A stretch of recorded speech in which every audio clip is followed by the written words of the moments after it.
Welcome again, my dear students. So excited to meet you again in another episode for First Prep for English Language under the supervision of the Ministry of Education. أهلا بكم أعزائي الطلبة في حلقة جديدة من حلقات برنامجنا للصف الأول الإعدادي تحت رعاية وإشراف وزارة التربية والتعليم. As you know, we have covered all the points in Unit 3, and today we are going to cover the last part in Unit 3, different people. We have covered the grammar part, and we have explaining how we can express ability by using can and be able to, and using and asking and talking about the interests of people. تمام? Today we are going to complete Unit 3, and let's start.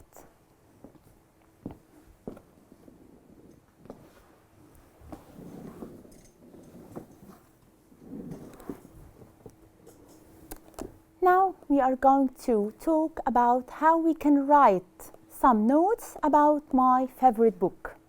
Like Alice in Wonderland كده، احنا قلنا ان Alice in Wonderland ده كان كتاب شيق وممتع. طيب, if I want to talk about my favorite book, how can I write about it? Let's see. First, number 1, I love reading books by, and I have to mention the name of the writer. This is the most important information about any book I'm talking about, to mention the name of the writer. تمام؟ يبقى I love reading books by Charles Dickens, by Jane Austen. For me, Jane Austen is my favorite. Jane Austen. تمام؟ طيب. Number 2, my favorite book is Pride and Prejudice. For me, Pride and Prejudice is the most enjoyable and favorite novel. Pride and Prejudice. Number 3, it's about a girl called, مين main character of Pride and Prejudice? Exactly, Elizabeth Bennet. Elizabeth Bennet. Number 4, the other characters are, we have a lot of characters in Pride and Prejudice novel. We have Mr. Darcy, we have Mr. Bingley, we have Mr. and Mrs. Bennet. Mr. Darcy, Mr. Bingley, Jane Bennet, Elizabeth's sister, and Mr. and Mrs. Bennet, Elizabeth's father and mother. تمام?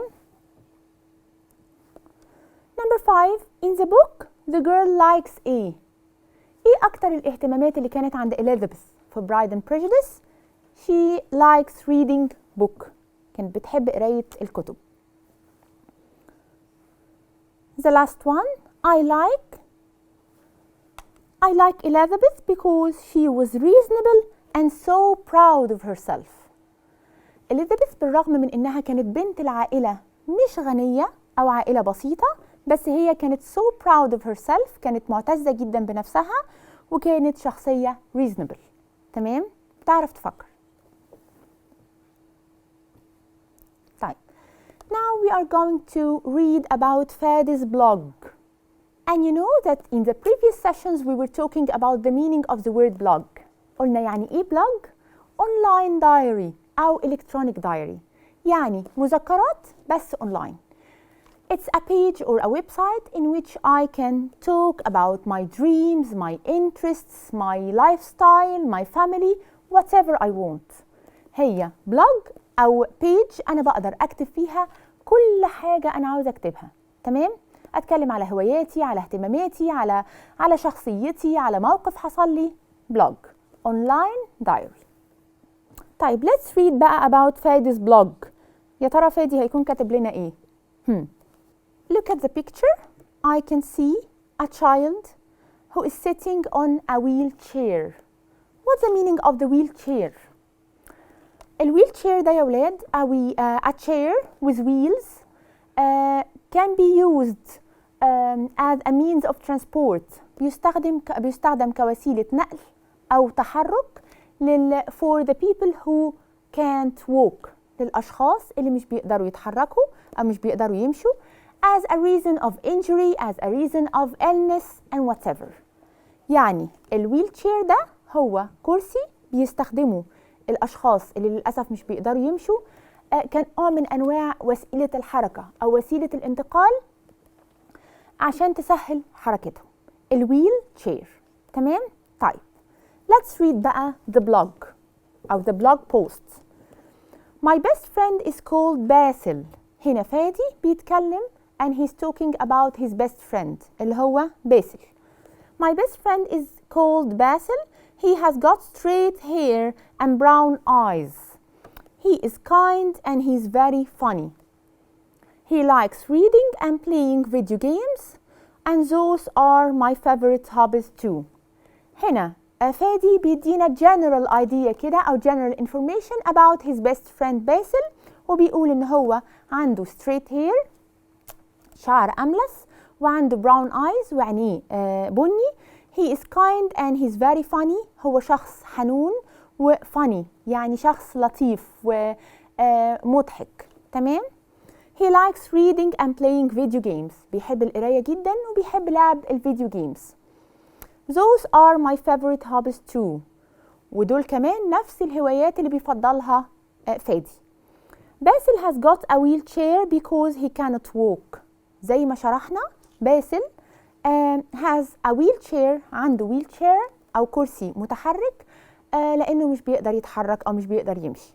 It's not easy for باسل to travel around school. أكيد it's a little bit difficult to move or to move around the school يعني بتتحرك أو بيلف في المدرسة. أكيد دي حاجة صعبة طبعا. I open doors for باسل and I help him to get things in the classroom. بس برضو فادي بيساعده بيخليه يقدر يحصل على كل الحاجات اللي هو محتاجها وبيساعده في انه يفتح الابواب المغلقة قدامه. Basil's wheelchair is not usually a problem. We do a lot of things together. باسل بدأ يتعامل مع الويلتشير ده على انه مش عقبة مش obstacle عشان يقدر يكمل حياته. ايوه هو he cannot walk هو ما بيقدرش يمشي but at the same time he can do a lot of activities يقدر يعمل activities كتير قوي. We do a lot of things together. احنا بنعمل حاجات كتير مع بعض. He goes to all of my lessons and we have lunch together. احنا بنحضر كل الدروس مع بعض وبنتغدى دايما مع بعض together. Sometimes we even play football in the playground. Basil cannot run but he is fast in his wheelchair. احنا ساعات حتى بنلعب مطوشة كورة مع بعض. ايوه صحيح باسل although باسل can't walk but he's so fast on his wheelchair. هو بيقدر يتحرك بسرعة جدا على الكرسي المتحرك بتاعه. I like Basil because he's a lot of fun and I'm very happy that he is my friend. وفي الآخر الساين فادي موقع فادي 12. أوكي؟ هو فادي معتز جدا وفخور جدا بصداقة باسل لأن هو إنسان مرح وتغلب على العقبة اللي عنده وهو سعيد جدا وفخور بعلاقته بيه. تمام؟ أوكي. Let's remember بقى. When I want to talk about the appearance أو physical appearance of someone يعني بوصف الشكل الخارجي بقول he has straight hair, he has curly hair, he wears glasses, he had a mustache. كل الحاجات دي if I want to talk about the physical appearance أنا بسأل بالطريقة دي. What does he or she look like؟ هو شكله الخارجي عامل ازاي؟ تمام؟ وطبعا الانسر دي open answer you can choose بقى you can describe however you want. Okay? He has or she has got dark hair or he is or she is tall. تمام؟ طيب if I want to ask about the personality الشخصية what's he or she like؟ هو شخصيته عاملة ازاي؟ Can you give me كده a hint about his personality؟ هقول he is quick tempered هو بيتعصب بسرعة. He's kind, he's funny, he's cheerful. تمام؟ He is or she is kind. The last question to ask about the hobbies زي ما شرحنا على الجلاس بورد. What does he or she like doing؟ Okay؟ هو بيحب يعمل ايه؟ I like playing chess, I like swimming, I like reading books, I like riding horses, whatever. تمام؟ Okay. Let's answer بقى the questions about باسل. What does باسل look like? شكل باسل الخارجي إيه؟ When we was reading the text or the comprehension احنا عرفنا إن باسل has got a straight hair and brown eyes. شعره ناعم وعنده brown eyes يعني بني. He has got straight hair and brown eyes. تمام. Question number 2. What's Basil like? Do you remember? Here احنا we are asking about the personality. What is Basil like? طيب باسل كان ايه يا ولاد؟ He was so kind and funny. كان شخص He is kind and he's very funny. كان شخص حنون أو عطوف وفي نفس الوقت مرح. The third question. What does he like doing? إيه الحاجات المفضلة عند باسل؟ Do you remember? Let's remember together كده. Excellent. Yes. He enjoys reading books and playing video games. And these are the same hobbies of Fadi. He likes reading and playing video games. Excellent. Super يا ولاد. Number 4. What's difficult for Basil? إيه هي الصعوبة اللي كان باسل بيواجهها في حياته؟ Yes, of course. He has got a wheelchair because he can't walk. It's not easy for him to travel around the school. أكيد الصعوبة اللي كان بيواجهها باسل إن هو كان مش بيقدر يتحرك وكان قاعد على كرسي متحرك وده كان بيخلي عنده صعوبة في التجول أو في التحرك في المدرسة. How does Fadi help Basil? أكيد فادي كان صديق مثالي وكان بيساعد باسل بإنه إيه؟ He always opens the doors for Basil and helps him to get things in the classroom. كان دايما بيفتح له الأبواب وكان بيساعده في إنه يحصل على كل الحاجات اللي محتاجها في الكلاس روم أو في الفصل. تمام؟ And now let's move to another part of our episode which is talking about or which is mainly concerned about the linking words or the conjunctions. تمام؟ Let's go.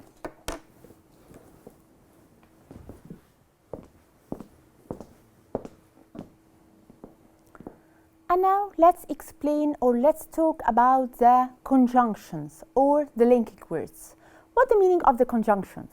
الconjunctions يا ولاد هي الروابط. Okay? We have a lot of conjunctions in the English language, but today we are going to focus on 3 conjunctions. We have and, because, and but. تمام? Okay. Let's start.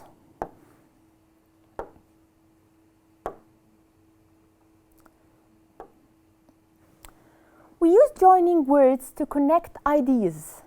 احنا عادة بنستخدم linking words أو joining words to connect ideas, to join the ideas together, or to link 2 words or 2 parts of a sentence together.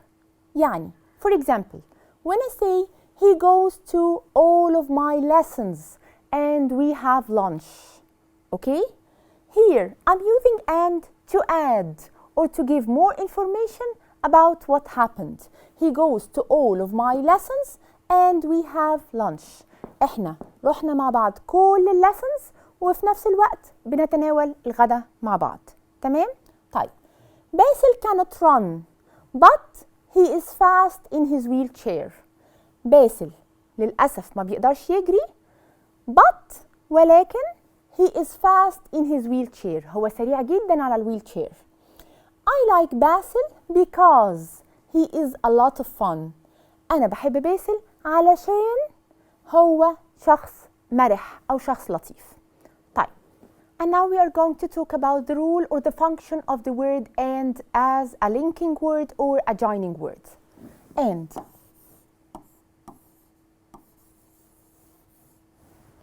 And I use and when I want to add something or to add or to give more information.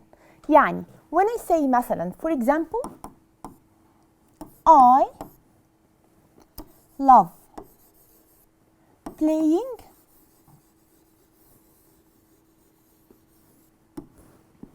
basketball and football.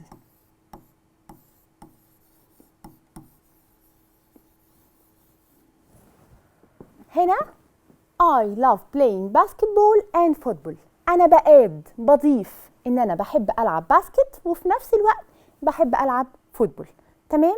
طيب دي with the word and إن أنا I add information. طيب with the word but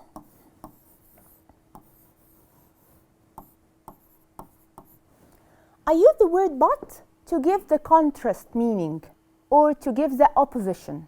يعني إيه؟ لما بكون محتاجة أدي المعنى المضاد أو أتكلم على عكس الحاجة اللي أنا كنت بتكلم عليها في الفيرست clause. يعني إيه؟ when I say مثلا my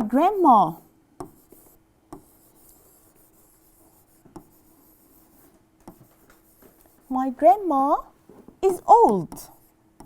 أكيد جدتي كبيرة في السن. but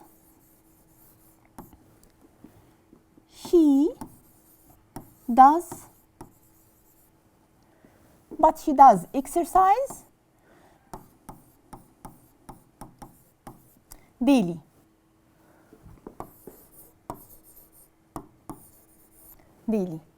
Here I'm giving the opposition. I'm talking about two opposite clauses. يعني my grandma is old بالرغم من إن هي كبيرة في السن أو مسنة but she does exercise daily. هي بتتمرن يوميا. أنا بدي الكونتراست أو الopposition مع but. تمام؟ Another example لو قلنا she is very beautiful.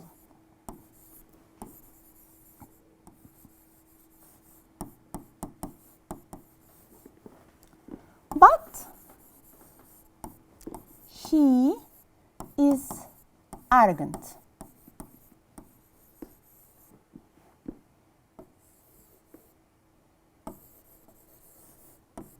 She is arrogant. يبقى she is very beautiful but she's arrogant. هنا أنا بدي الكونتراست برضو. أيوة من الفيزيكال appearance أو من الأوتر appearance she is very beautiful. هي جميلة جدا but at the same time she is so arrogant. selfish. هي متعالية. هي قبيحة من جواها. تمام؟ أوكي. طيب بعد كده let's go to because.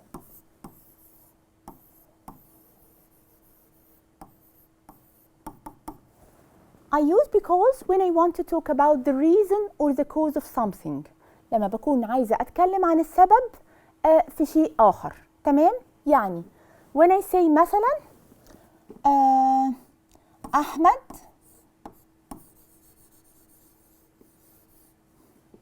goes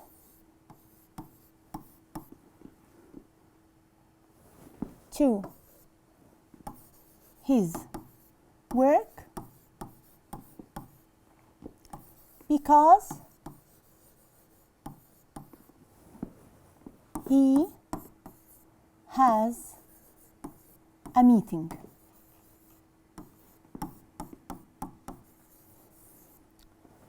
هو ليه أحمد راح الشغل؟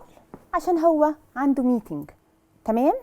أو أحمد goes away because he wants to buy some clothes. يبقى أنا بدي الريزن أو بدي السبب الريزن أو الكوز للfirst clause of the sentence. تمام؟ Okay. Now I think we can differentiate between and, because, and, but.